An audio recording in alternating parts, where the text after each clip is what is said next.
Now it's time for Inspirational Women, and my guest, Sharon Lechter, a renowned financial literacy expert and New York Times best-selling author of Rich Dad, Poor Dad, and How Money Works for Women, and about 20 other titles as well.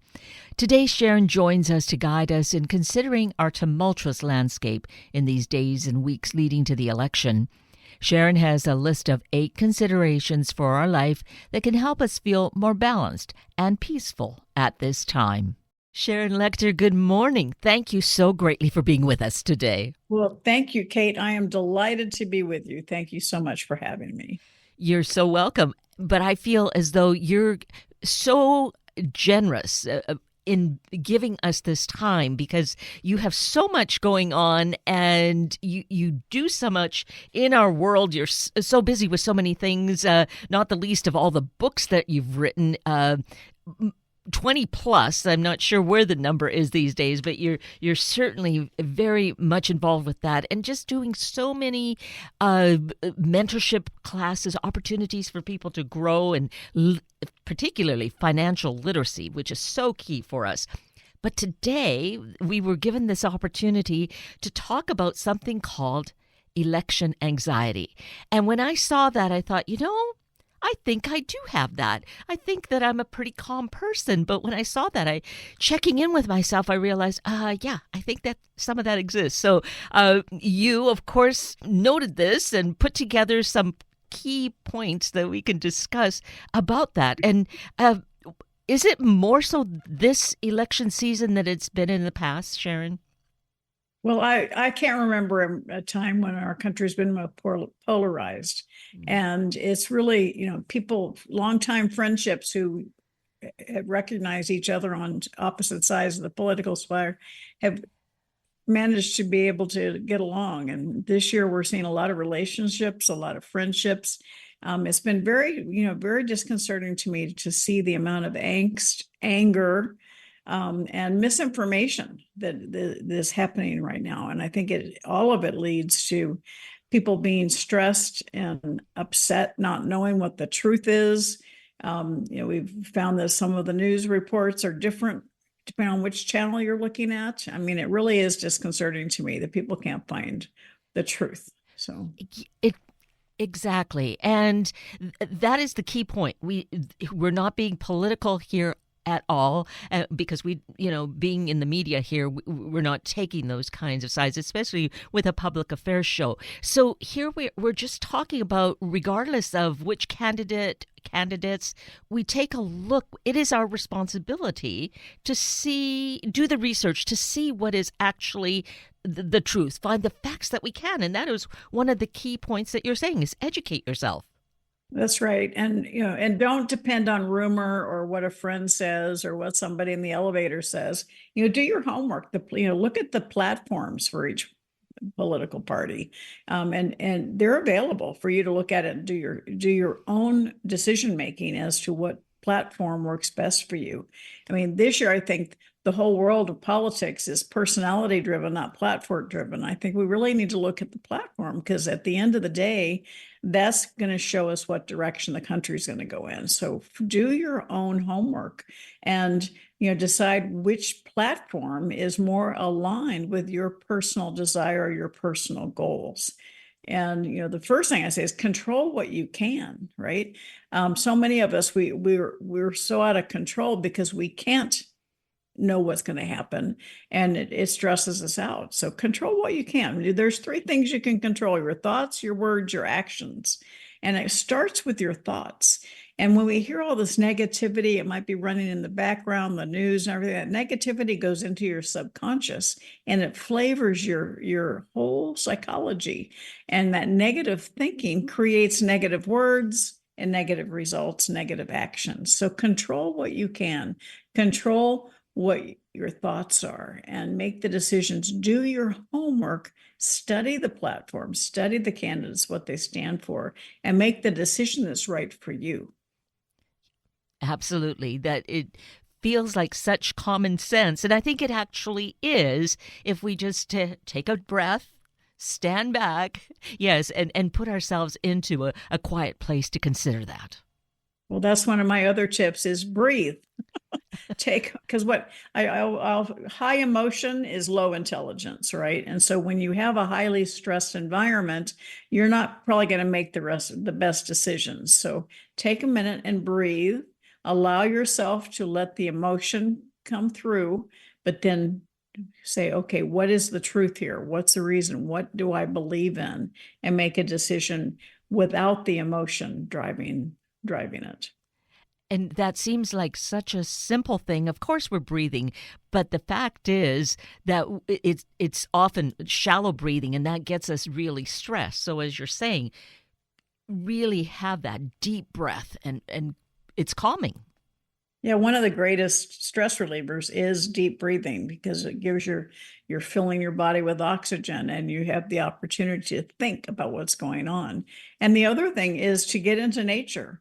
You know, we own a ranch in northern Arizona, and in fact, we're going there this weekend. And it's you get there and it's like you're in the middle of God's country. It's so beautiful, and it makes you realize how small our problems are compared to the beauty of the world we live in. And so, get into nature, separate yourself from the angst, take some deep breaths and see, and then also, what are you grateful for? I love America. I love living here. I'm very grateful for being an American, but I'm also very grateful for my family, my friends.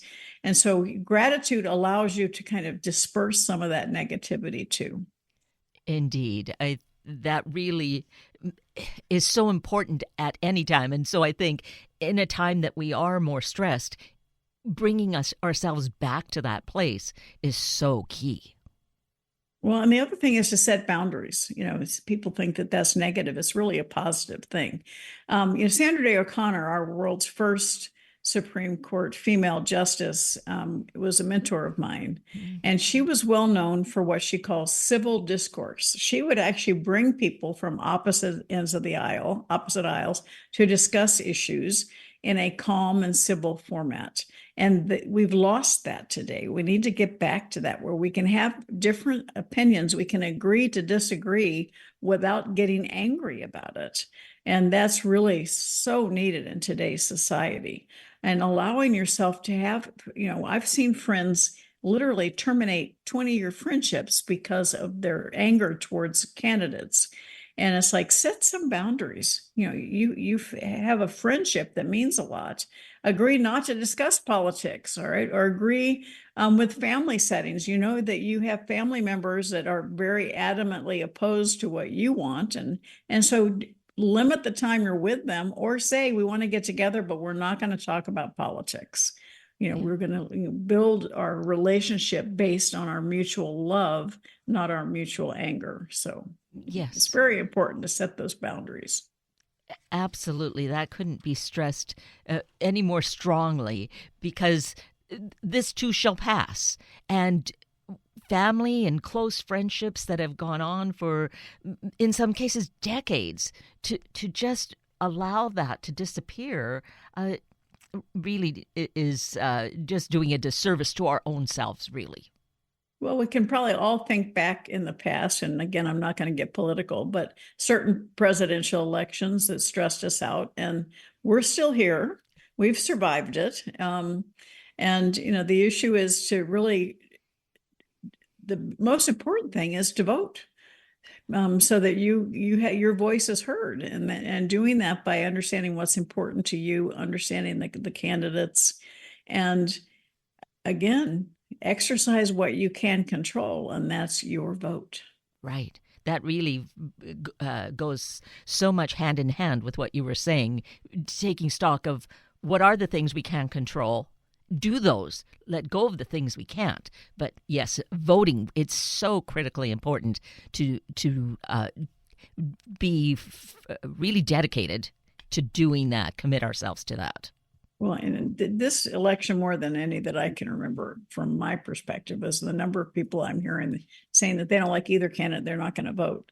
And it's like, that's giving up your civic responsibility. Mm-hmm. Study the platforms, figure out which one you like the most, or maybe hate the least. I don't know, but take a stand and exercise your right as a citizen to vote for the next regime that's going to come into to rule our country. And I think, again, it's important to then underscore at this point, Sharon, how you were saying, get away from personalities, look at the platforms, the policies that are there. These are the foundations moving forward. This is a 4-year period of time. Then in 4 years. So, what do we do for this 4 years? What is it that we're focused on? Yes. Well, I think those, when we look at where a lot of us, we have to take a step back and say, how old are we? How old are our kids? Mm. What are the things that we're passionate about? And what are the things that we want to see? Do we want larger government? Do we want smaller government? Do we want higher taxes? Do we want lower taxes? All of those things you need to determine what is important to you, and then study the platforms to see which one is consistent with what you want for yourself and your family. Because again, it's coming back up to the fruition in another 4 years, but again, a lot can happen in 4 years. So make sure you're making your voice heard today. Absolutely. The one of the other 8 points that you list in terms of what we can do, and this is focusing on what is it that is really possible, is to really get involved in our community, to really participate, to give of ourselves. Part of that is, sometimes when we are so stressed out about something, we don't feel like we're in control, and we it just adds the negativity to us. And so I always say, volunteer someone, give of your time, because you give of your time at a homeless shelter, or a child advocacy center, somewhere where your heart is filled with the fact that you're making a difference in somebody else's life. That helps you balance that negativity. When you feel of contribution, you're making an impact. Your legacy is created every single day with every heart you touch. And so give of yourself. When you do that, it elevates your own self-worth. It elevates how you feel about yourself, and you make a contribution to help other people and your community. And that helps us, combat the negative with more positive energy. And it builds on that gratitude. What, Mhm. in some way, it just really begins to manifest through that. And as we said earlier, how much gratitude really is key to our good, balanced health.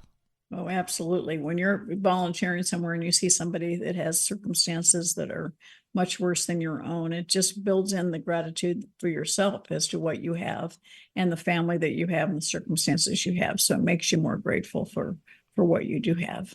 Yes. So you mentioned, Sharon, that the weekend is here and you're going to be going up to your ranch. Horses? You're riding horses there? Yes, we have a ranch outside Phoenix, about 3 hours outside in Young, Arizona. It's called cherrycreeklodge.com. It's a guest ranch, so we raise Black Angus cattle there. We have 500 head of cattle. We have a beautiful lodge where we host retreats, and there's a retreat there next week that Mike and I will be attending and speaking at. So it's a little piece of heaven. It's totally off the grid. It's in the middle of the Tonto National Forest, all solar power, our own water, and it's just a little piece of heaven. And we have horses and ATVs and a shooting range and a labyrinth for a spiritual walk. So yes, it's just a beautiful place. It sounds amazing.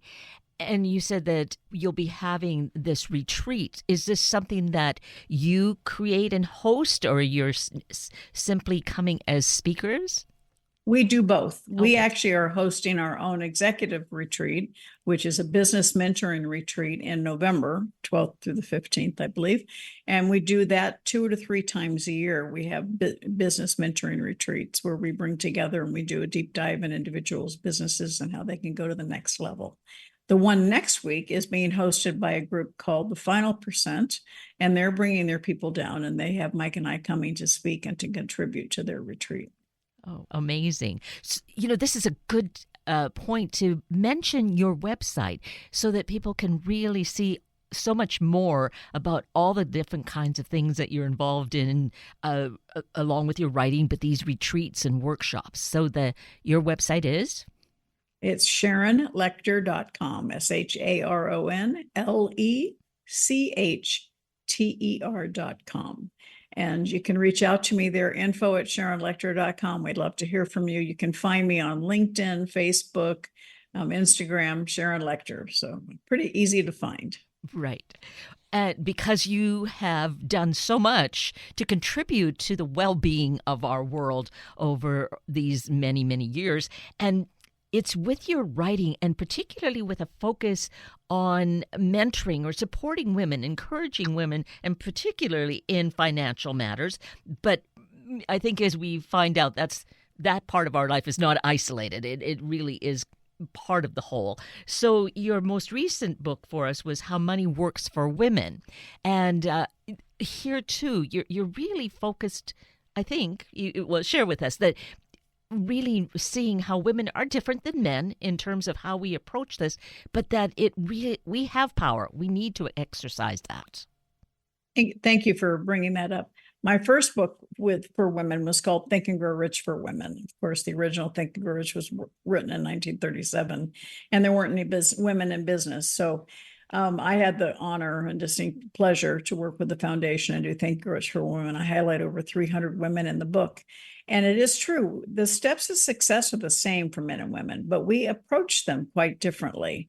And while Think and Grow Rich is all about success as it's measured in wealth and dollars, Think and Grow Rich for Women, I go creating success and significance. And that because I think so many women want to be significant in other people's lives. And so it's really an important distinction.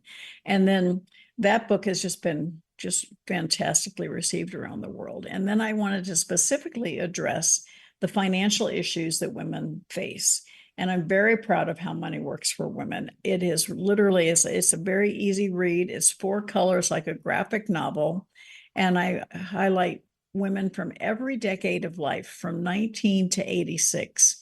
And we address specific situations that happen to women. For instance, in addition to going to college, starting a job, starting your own business, I talk about a woman that has a special needs child and how she has to redesign how she lives her life and how she makes money to take care of the special needs child.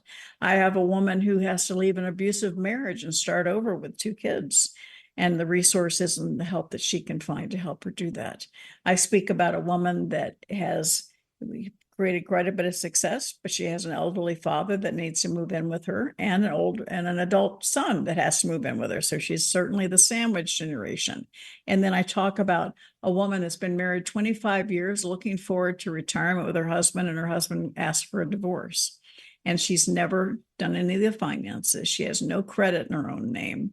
And so she literally goes into poverty level because she has no credit. And that happens all the time, Kate, over and over and over again. Women give up the responsibility for finances. And there's a stat I want to share with your audience. 80% of men die married.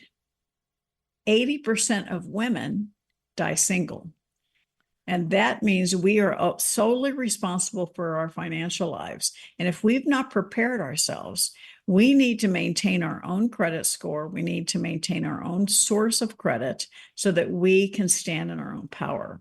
Then there's another story of a woman that's in her 80s. She's had a wonderful life, and they put together money for retirement. Her husband passes away, so she's a widow. But again, she has no access to any of their assets because it wasn't set up properly. So it's very important for women to understand the steps they need to take to prepare themselves for the world they live in. There, in the next few years, $30 trillion are going to pass to women in America. And with that comes a responsibility. We need to understand money. We need to understand how to receive it, how to invest it, how to have it grow, and how to preserve it for future generations. So we need to stand up and stand in our own power and learn how to be financially competent and financially astute in being able to create generational wealth, not just survival wealth. Is such a huge difference in making our money work for us. And the educational component, this is a time, it's not something that's taught to us. I mean, we in university, we can go get a degree, but that's so different than really becoming more literate and responsible for ourselves. So I think with your writing, and especially this latest book, How Money Works for Women, really is a great educational tool. Oh, it absolutely is. And you're absolutely right. In 1992, my oldest son came home from college in credit card debt. We didn't even know he had a credit card. And that was when I dedicated the rest of my career to financial education, financial literacy. I'm as passionate about it today as was back then. 10 years ago, only 5 states in the country required personal finance class for high school graduation. Today, we're up to 26, but it's still not enough. Mhm. If we truly want every child to have a chance to succeed, if we truly want to level the playing field, we will demand that our children are taught about money and personal finance in school. Is so important. And I've held this feeling for a long time that if we had those kinds of very fundamental classes in our schools, I think kids would really be so much more engaged because it's so practical. It really is, everyday life.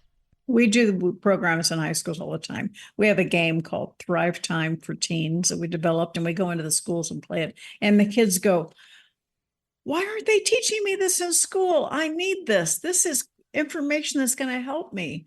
And then somebody else will say, "My parents need to play this game." So it's really it's got a lot of humor in it, but it is so true. If we want children to be responsible for themselves, we need to tell them what they're going to face when they get out in the real world. And part of that, and a huge piece of it, is financial responsibility. And what has happened so often is kids get out in the real world and they get credit cards and they get themselves so far in debt that they never get out.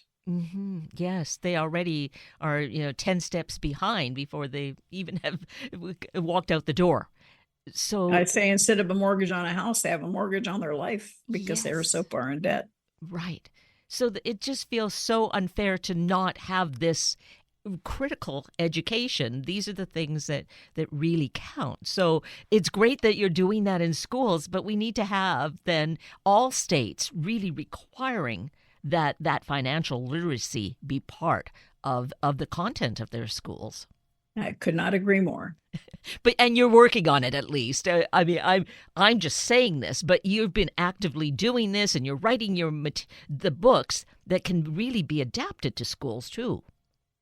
Absolutely. We have a lot of schools that use some of my products, and it's really important to find the materials that can open children's eyes. And we it doesn't take much for them to understand how to trigger their entrepreneurial spirit.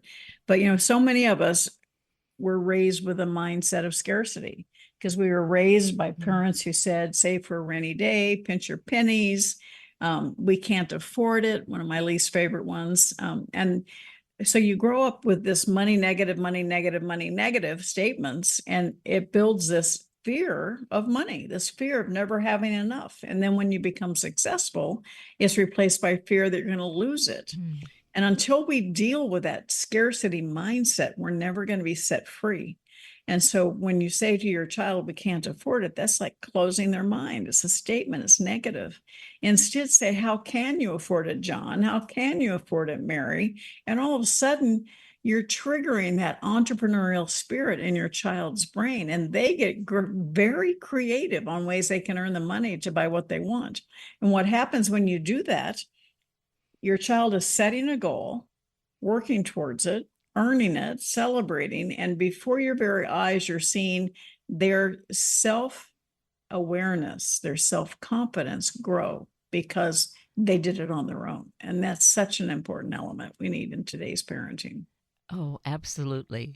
So is there a parenting book? I wish there was a parenting book. It'd be worth $1 billion. But I have tools. There are tools for you to Mm. use to learn with your child. We have a biz kit that helps kids start their own business and go through the whole thought process.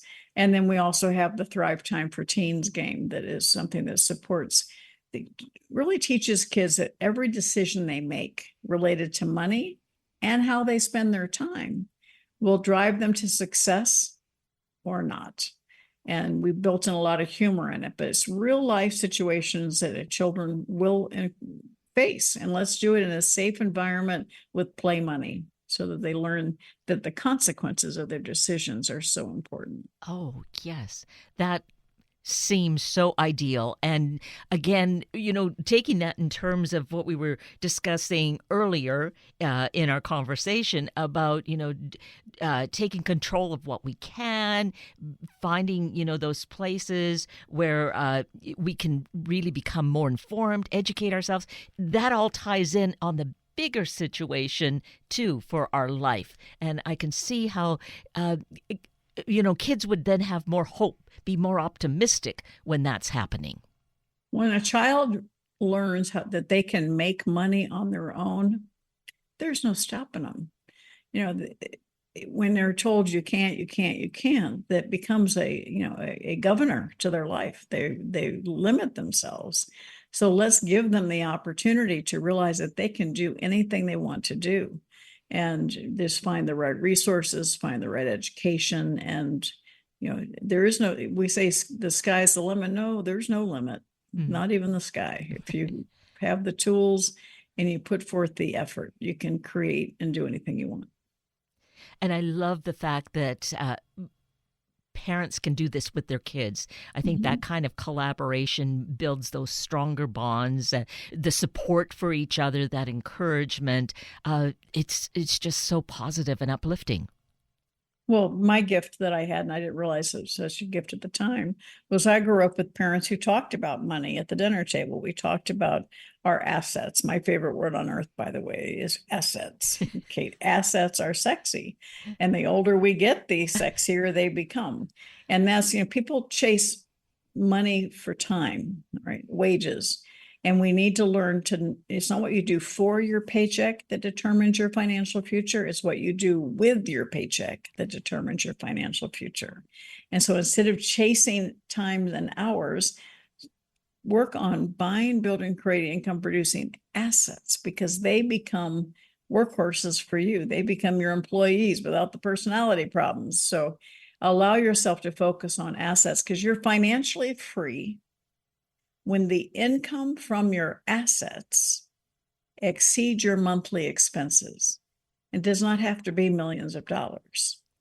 Right. It could be focused on, like when I met Robert Kiyosaki, when we wrote Rich Dad Poor Dad together, he lived in a small condo, 2-bedroom condo. He had 2 small apartment complexes. He was making $100,000 a year from the apartments, and his living expenses were $35,000, $36,000. He was financially free on $100,000 worth of income. And that was the message I wanted to share with the world. Buy, build, and create income producing assets. And when the income from those assets exceeds your monthly expenses, you are financially free. That's the goal. You are amazing.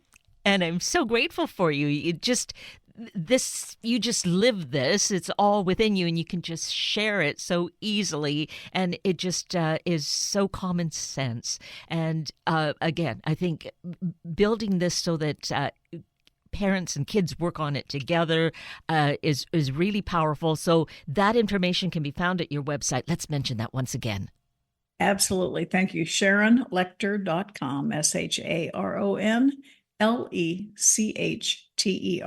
SharonLechter.com. Oh, wonderful. Well, Sharon Lechter, again, you are just so amazing. I really appreciate this time, and all that you do gives us great hope. It shows where we can have such great control in our lives. So thank you for all of that. Well, thank you. I invite your audience to go to my website. I have a download this a gift called personalsuccessequation.com. personalsuccessequation.com.